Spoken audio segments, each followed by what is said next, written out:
नमस्कार दोस्तों, आप सभी का text book super coaching platform पर स्वागत है। मेरा नाम है प्रद्युमन त्रिपाठी और आज आप सभी के लिए एक बहुत ही इंपॉर्टेंट वीडियो में लेकर आया हूं। जो जैसे जैसे आपका एग्जाम नजदीक आ रहा है तो बहुत सारी अलग अलग प्रकार की विडंबनाएं, बहुत सारी परेशानियां जो है आप लोगों को सता रही है और उसमें से एक सबसे बड़ी परेशानी यह भी है कि कौन सी यूनिट सबसे इंपॉर्टेंट है, कहां से सबसे ज्यादा क्वेश्चन आते हैं, जिससे हम सिर्फ उन इंपॉर्टेंट यूनिट्स को फोकस कर सके और लास्ट में एक अच्छा स्कोर हम अचीव कर सके आपके एग्जाम में, एग्जाम को क्रैक करने के लिए जो बेसिकली दिसंबर 2023 के एग्जाम में। ये वीडियो स्पेसिफिकली एक शॉर्टकट है, नॉट वैसे शॉर्टकट्स बहुत ज्यादा सक्सेसफुल नहीं थे बट फिर भी कुछ आपको एक हिंट देने के लिए कि किन यूनिट्स पे आप स्पेशली फोकस कर सकते हैं, कहां कहां से सबसे ज्यादा क्वेश्चन जो है किन यूनिट से देखने को मिलते हैं, वो आज की इस वीडियो में मैं आपको बताने वाला हूं with a proper analysis of multiple year previous year question paper. तो अगर आप पिछले 5 साल के पेपर उठा के देखेंगे, कुछ चीजें मैंने एनालाइज की हैं, वो स्पेशली आपको मैं शेयर करूंगा इस वीडियो में कि सबसे इंपॉर्टेंट क्वेश्चन, सबसे ज्यादा question, okay. So the highest number of questions are coming from which particular units, that is what we are going to discuss in this particular video. So please इस video को share सभी को कीजिएगा, अपने दोस्तों को भी बताइएगा, जिससे वो भी थोड़ा सा संतोष पा सके, जो पढ़ रहे हैं, सही पढ़ रहे हैं, नहीं पढ़ रहे। और सभी से रिक्वेस्ट है कि please make sure you must have joined the text book super coaching YouTube channel. आपने सब्सक्राइब जरूर कर लिया हो, बिकॉज सब्सक्राइब नहीं करेंगे तो क्लासेस के टाइमिंग नहीं पता चलेंगे, और टाइमिंग नहीं पता चलेंगे तो पढ़ाई कैसे होगी, और पढ़ाई नहीं होगी तो एग्जाम कैसे क्रैक होगा, ठीक है। तो सभी के लिए बहुत आवश्यक है, टेलीग्राम ग्रुप को भी ज्वाइन कर लीजिए। फ्री क्लासेस के टाइमिंग यहाँ पे लिखे हुए हैं, मेरी फ्री क्लास कब कब होती है, और साथ साथ आप टेक्स्ट बुक पर जो कोर्सेज है, क्रैश कोर्सेज जो अभी चल रहे हैं, जीआरएफ बूस्टर कोर्सेज जो कि बहुत एफिशिएंट है एग्जाम को क्रैक करने के लिए, उनको ज्वाइन करने के लिए इस नंबर पे कॉल कर सकते हैं, ठीक है। चलिए तो जरा बात करते हैं कि वो कौन से सबसे इंपॉर्टेंट यूनिट्स है जिससे सबसे ज्यादा क्वेश्चंस आते हैं, इस पर जरा फोकस करेंगे। टेलीग्राम ग्रुप को भी ज्वाइन कर लीजिएगा, बिकॉज यहाँ पे रेगुलर आपकी सारी क्लासेस के लिंक, बेसिकली आपका इंपॉर्टेंट पोल्स, क्वेश्चन, पीडीएफ वगैरह बहुत सारी चीजें जो कि आपके एग्जाम के लिए इंपॉर्टेंट होती है, वो सब यहाँ पे आपको टेलीग्राम ग्रुप पे मिलते रहती है, ठीक है। चलिए तो जरा बात करते हैं कि सबसे ज्यादा क्वेश्चन किन किन यूनिट से आते हैं। स्टार्ट करते हैं, सबसे पहले 2 यूनिट की बात करूंगा मैं।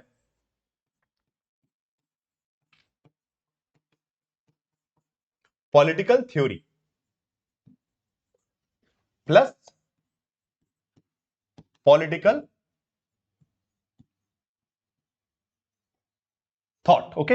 ये दोनों यूनिट्स मैं एक साथ इसलिए ले रहा हूं बिकॉज इसमें कई जगह चीजें मिक्स मिक्स भी होती है, ठीक है। ऐसा नहीं कि बहुत कुछ क्वेश्चंस ऐसे प्योरली आप नहीं बोल सकते कि सिर्फ पॉलिटिकल थ्योरी का है, सिर्फ पॉलिटिकल थॉट का, okay. Because a lot of thinkers are related there, okay. Political thought के जो थिंकर्स है वो पॉलिटिकल थ्योरी से रिलेट भी करते हैं, तो इंटरमिक्स होता है वहां पे, ठीक है। तो इसलिए इसको हम कंबाइंड रूप में देखेंगे, ऐसा नहीं कि सेपरेटली कि पॉलिटिकल थ्योरी, बिकॉज लाइक कुछ क्वेश्चंस होते हैं जिसको आप प्योरली बोल सकते हैं कि yes this is from the political theory, but they might also be related with the political thought, और जैसे political thought के क्वेश्चंस भी, जैसे मान लीजिए मार्क्स पे क्वेश्चन आया तो अब आप उसको बोलेंगे कि यार वो पॉलिटिकल थॉट से आएगी पॉलिटिकल थ्योरी, बिकॉज मार्क्सिज्म तो यहाँ पे भी है। मान लीजिए जॉन लॉक पे क्वेश्चन आया तो वो पॉलिटिकल थ्योरी से ही बिलोंग कर सकता है, बिकॉज लिबरलिज्म वहां पे भी है, लिबरलिज्म के डिफरेंट टाइप्स भी है। तो इसलिए इन दोनों टॉपिक्स, बिकॉज ये अपने आप में बहुत क्रूशियल यूनिट्स है, सबसे पहले यूनिट नंबर 1 और यूनिट नंबर 2 है। सो यहां से अगर हम एक अप्रॉक्स एवरेज देखें, जो क्वेश्चन नंबर्स आ रहे हैं करीबन 23 सवाल, ओके। ये एक रफ फिगर मैंने देखा है, मतलब 22-23 क्वेश्चंस के आसपास जो है। So 23 questions are coming from political thought, political theory. काफी ज्यादा स्कोरिंग, बट यही है कि it required a good conceptual understanding, okay. इनको करना तब तक पॉसिबल नहीं है, इन ये 23 क्वेश्चन जो आएंगे थ्योरेटिकल होंगे, कॉन्सेप्चुअल अंडरस्टैंडिंग चाहिए, और ये अपने आप में बहुत ज्यादा एफर्ट मांगते हैं, और वही कर सकता है जो बिल्कुल स्ट्रेटेजिकली सही गाइडेंस के साथ प्रिपरेशन कर रहा है, वो डेफिनेटली इन 23 में से कम अगर आप 18-19 क्वेश्चन भी करते तो you are in a good situation, okay. 18 में से नहीं, चलिए मान लीजिए 16-17 क्वेश्चन भी, ठीक है। नाउ नेक्स्ट पॉइंट आता है आपका, एक और 2 कॉम्बिनेशन है यूनिट का, international relations plus Indian foreign policy. Now again यहां पे भी काफी सारे क्वेश्चंस ऐसे होते हैं जो you can not segregate properly कि this is only from the IFP और let's say only from the Indian international relation, okay. So यहां से भी ये यूनिट जो ऐसी है, ये 2 यूनिट्स ऐसी हैं जिनमें मिक्स होते हैं क्वेश्चंस, ओके। और इसलिए इसको हम कंबाइन टोटल करेंगे, और यहां पे भी जो combine total I have seen is around 18 questions, ठीक है। 18 सवाल तकरीबन, ये ऑन एन एवरेज है, ठीक है। दोनों यूनिट से मिला के हर साल 18 से कम तो आ ही नहीं, मतलब इससे कम मुझे कहीं नहीं मिला, ठीक है। किसी भी साल के पेपर में मुझे 18 क्वेश्चन से कम तो मिले ही नहीं, उससे ऊपर एक आध ऊपर चले गए होंगे, but on an average 18 question तो यहां पे आ ही रहे। तो यहां पे हो गए 23 क्वेश्चन आपके, यहां पे हो गए 18 question. Okay, so this part is more and more dynamic in nature.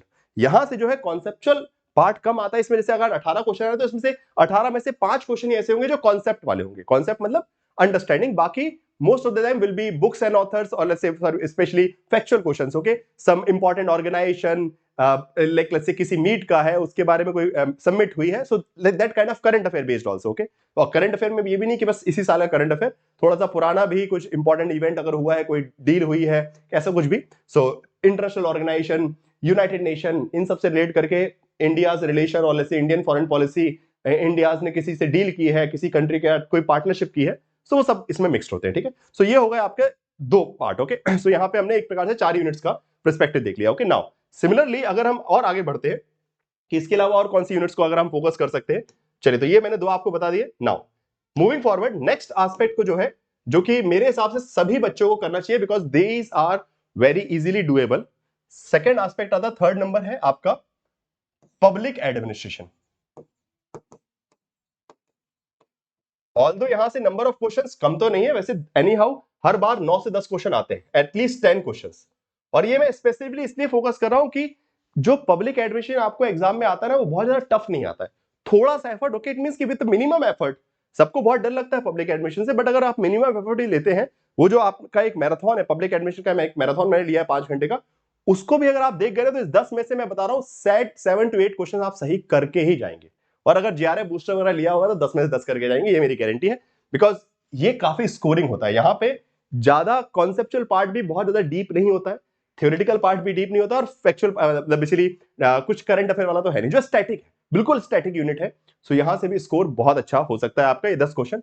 इसके अलावा चौथा पार्ट आता है आपका इंडियन पॉलिटिकल थॉट।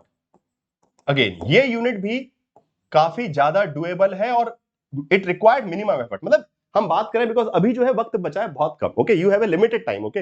अब सीधी बात है, मैं ये नहीं बोल सकता कि आप बिल्कुल बिल्कुल आधार बना लेंगे, सब कुछ कर लेंगे, अभी नहीं। अभी प्रैक्टिकल अप्रोच लेके चलिए कि जहां पे सही में थोड़ा सा टाइम, 5 दिन का टाइम दिया और एक यूनिट तैयार, और वहां से आने वाले हर क्वेश्चन को आप अटेम्प्ट कर सकते हैं। अगेन यहां से पॉलिटिकल थॉट से आपको 10 सवाल दिखेंगे ही दिखेंगे, 10 question at least, okay. This is the average that is happening every year, okay. हर साल एक आध बार, कभी कभी मैंने एक बार देखा, आई गेस 2021 के पेपर में हुआ था कि 8 क्वेश्चन हो गए थे, बट नहीं तो हर साल कम से कम 10 क्वेश्चन तो आ रहे हैं। 2021 के पेपर में हुआ था कि एक शिफ्ट में जो है क्वेश्चन जो है थोड़े से वहां पे 2 कम आए थे, मतलब 8 के अराउंड क्वेश्चन थे, बिकॉज उन्होंने कुछ एक दो टॉपिक ऐसे बाहर के रैंडम उठा लिए थे, ठीक है। सो 10 क्वेश्चन, और ये सबसे बड़ी बात यह है कि यहां से स्कोर आपका बिल्कुल सेफ है, इसमें आप बहुत मिनिमम एफर्ट लेंगे और बहुत अच्छा स्कोर आपका होगा। So this is the something. So अभी हमने 6 यूनिट्स देखे। अब इसके अलावा मैं अगर बोलूंगा कि आप और कौन से यूनिट्स को देख सकते हैं, मतलब ऑलमोस्ट हमने 23 क्वेश्चन वहां देखे, political theory, political thought, 18 question हमने देख लिए आईआर के और आईएफपी के। इसके अलावा public administration and Indian political thought. इसके बाद आती है एक बहुत क्रूशियल यूनिट, बट थोड़ा टफ है, वो है यूनिट नंबर आपकी यूनिट नंबर 7, जिसको हम बोलते हैं political institution of India. Political institution in India, okay. यहां से भी तकरीबन 12 से 13 क्वेश्चन आते हैं, okay. 12 to 13 question.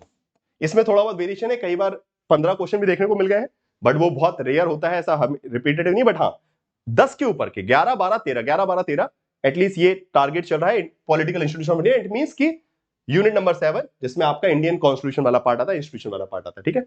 So this unit थोड़ा सा टफ जरूर पड़ता है, because again it has huge amount of information, बहुत सारी इंफॉर्मेशन, बहुत सारा फैक्ट, बहुत सारे लाइक से आर्टिकल्स आपको रटने पड़ते हैं यहाँ पे। सो रट्टाफिकेशन ज्यादा है यहाँ पे, कॉन्सेप्चुअल अंडरस्टैंडिंग भी थोड़ी बहुत रिक्वायर्ड होती है, बट फिर भी रट्टा वाला पार्ट ज्यादा हो जाता है। और specially different different institution, constitutional body, okay, संवैधानिक निकाय है, वैधानिक निकाय, उनकी स्पेसिफिक डिटेल्स, जैसे कि लास्ट ईयर यूपीएससी पे क्वेश्चन आया कि यूपीएससी के बारे में 4 कथन दे दिए, बोले कि कौन सा सही है। सो दैट इज समथिंग थोड़ा सा टिपिकल होता है, बट स्टिल अगर किसी का इंडियन पॉलिटी स्ट्रांग है, स्पेशली यूपीएससी एस्पिरेंट जो है, ठीक है, जो लोग यूपीएससी की भी तैयारी कर रहे हैं, किसी कॉम्पिटेटिव एग्जाम की तैयारी कर रहे हैं, सो उनके लिए एडवांटेज रहेगा। आप लोग अगर इस पे थोड़ा सा मेहनत करेंगे, आप लोग अच्छा स्कोर करके जाएंगे, and it will be a benefit for you, okay. Now अब आप सोच रहे हैं सर बची हुई यूनिट को क्या हम छोड़ दें? नाउ बची हुई यूनिट जो ऐसी है, जैसे कि कंपैरेटिव पॉलिटिक्स। अब तुलनात्मक राजनीति की स्थिति ऐसी है कि यहां पे आप प्रयास कर सकते हैं बहुत सारा, परंतु उतना फल मिलने के चांसेस नहीं है, ठीक है। अभी बात है कि minimum effort and maximum result. Okay, अभी हम सब चाह रहे हैं कि बचे हुए जो 30 दिन है उसमें मिनिमम एफर्ट लगाया जाए और मैक्सिमम आउटपुट आए। सो वहां पे मुझे लगता है कंपैरेटिव पॉलिटिक्स शायद तक उतना आपका साथ नहीं देगी। सो उसको छोड़िएगा मत, जो आपके पास नोट्स है उतना तो एटलीस्ट करके जाइए। उसके लिए कुछ नया ढूंढने जाएंगे बिकॉज वो समुद्र है अपने आप में, ठीक है। कंपैरेटिव पॉलिटिक्स अपने आप बहुत बड़ा समुद्र है, उसको खगोलना और उसका सब कुछ कैप्चर कर लेना प्रैक्टिकली पॉसिबल नहीं है। उसमें हर बार कुछ ना कुछ एक नया सा थिंकर एलिमेंट आपको दिखेगा जो आप नहीं कर सकते। So don't waste your time there. Okay, आपको एग्जाम में कहा 70 प्लस क्वेश्चन आपके सही करने हैं 100 में से, ठीक है। अब अदर अलग अलग कैटेगरी के आपसे कम हो जाते हैं, किसी के 60 ही हो जाएंगे अलग अलग, बट आपका टारगेट होना चाहिए कि बस मैं उतना कट ऑफ के टारगेट तक पहुंच जाऊं। तो मेरे हिसाब से कंपैरेटिव पॉलिटिक्स हुआ, गवर्नेंस एंड पब्लिक पॉलिसी हुआ, और साथ साथ आपका political institution, sorry political process in India, वो भी काफी सिंपल यूनिट है, उसमें ज्यादा मेहनत की जरूरत नहीं पड़ती उसमें से, बट क्वेश्चन भी कम आते हैं, 6 से 7 क्वेश्चन ही आते हैं उसमें से, मतलब जो यूनिट नंबर 8 है आपकी। सो उनको भी आप हल्का फुल्का देख लीजिए, बट मेजर टारगेट आप लेके चलिए इन यूनिट्स का जो मैंने बताया आपको। पॉलिटिकल थ्योरी को अच्छे से रिवाइज कीजिए, पॉलिटिकल थॉट को रिवाइज कीजिए, आईआर को, इंडियन फॉरेन पॉलिसी को, पब्लिक एडमिशन को, ये और ये, ठीक है। तो टोटल मिला के कितनी हो गई, 4 वो थी, 5 6 7, ये 70% पार्ट भी अगर अच्छा कर गए आप, सो बाकी का वो 30% जो है वो आपको दुख नहीं देगा। वो 3 यूनिट जो है, थोड़ा बहुत भी जितना टाइम मिल रहा है लिमिटेड, उसमें ज्यादा आप हाथ पैर फैलाने की जरूरत नहीं है, बिकॉज वहां से नंबर ऑफ क्वेश्चंस भी आपको गवर्नेंस पब्लिक पॉलिसी से लास्ट टाइम 6 क्वेश्चन आए थे, 6 एक्जेक्टली 7 क्वेश्चन आए थे, ठीक है। So it's not that much a bigger task. उसमें से भी 6-7 में से भी 3-4 क्वेश्चन ऐसे होंगे जो आप इजीली कर लेंगे। मैं ये नहीं बोला कि उसको पूरा छोड़ना है, ये मत सोचिएगा पूरा छोड़ देंगे बहुत दिक्कत हो जाएगी। तो बस इस चीज का ध्यान रखिए और इस तरीके से आप अपने यूनिट्स को तैयार कीजिए। अब वक्त जो है बिल्कुल गंभीर वाला आ गया है, वहां पे आपको बहुत स्ट्रेटेजिकली स्मार्टली प्ले करना है। जो स्मार्ट खेलेगा वही जीतेगा, ठीक है। यहाँ पे हार्ड वर्क नहीं काम करेगा। अब इन 30 दिनों में जितना स्मार्ट आप खेलेंगे, जितना स्ट्रेटजी बना के खेलेंगे कि जहां पे मैं ज्यादा स्कोर कर सकूं, हर मिनट आपके लिए इंपॉर्टेंट है। ये मत सोचिए कि मैं इस यूनिट को सारा पढ़ जाता हूं, नहीं। आप ये सोचिए कि अच्छा ये मेरा स्ट्रांग है, यहां से मेरा पार्ट वीक है, इसको मैं और कवर कर लेता हूं, यहां से मेरे 3-4 क्वेश्चन और सही हो जाएंगे। सो हर दिन को, हर घंटे को इस तरीके से यूज कीजिए कि आप कुछ नया क्वेश्चंस, नंबर अपना स्कोर इंक्रीज कर सके। सिर्फ सिलेबस कवर करना, रिवीजन करना आपका टारगेट नहीं होना चाहिए, ठीक है। बाकी आप सभी के लिए जो करंट अफेयर की आपकी जिम्मेदारी है वो मैं पूरी कर दूंगा। करंट अफेयर्स में जो भी आने वाला है वो सब कुछ आपको इस मैराथन सेशन में कवर मिल जाएगा। आपको सैटरडे को आपका मैराथन है, which is compulsory for everyone and very important information.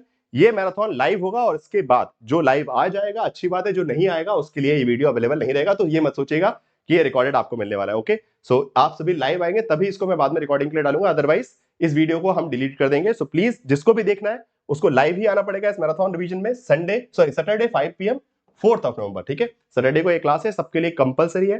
Paid students हैं, फ्री स्टूडेंट है, सबके लिए कंपलसरी, बिकॉज उसके बाद ये वीडियो नहीं मिलेगी अगर आप लोग लाइव नहीं आते हैं तो, ठीक है। चलिए, सो इसी के साथ आज की ये वीडियो समाप्त करते हैं। आई होप कि ये जो थोड़ा सा मैंने आपको स्ट्रेटेजी बताई है कि किन किन यूनिट से कितने कितने क्वेश्चंस आते हैं, ये थोड़ा आपको हेल्प करेगी प्रिपरेशन में, और अकॉर्डिंगली अपनी स्टडीज को ओरिएंट कीजिए और डेफिनेटली आपको सक्सेस मिलेगी, ठीक है। चलिए, thank you so much guys for watching this video and please do like, share and this video with your friends also. Okay, bye bye, thank you.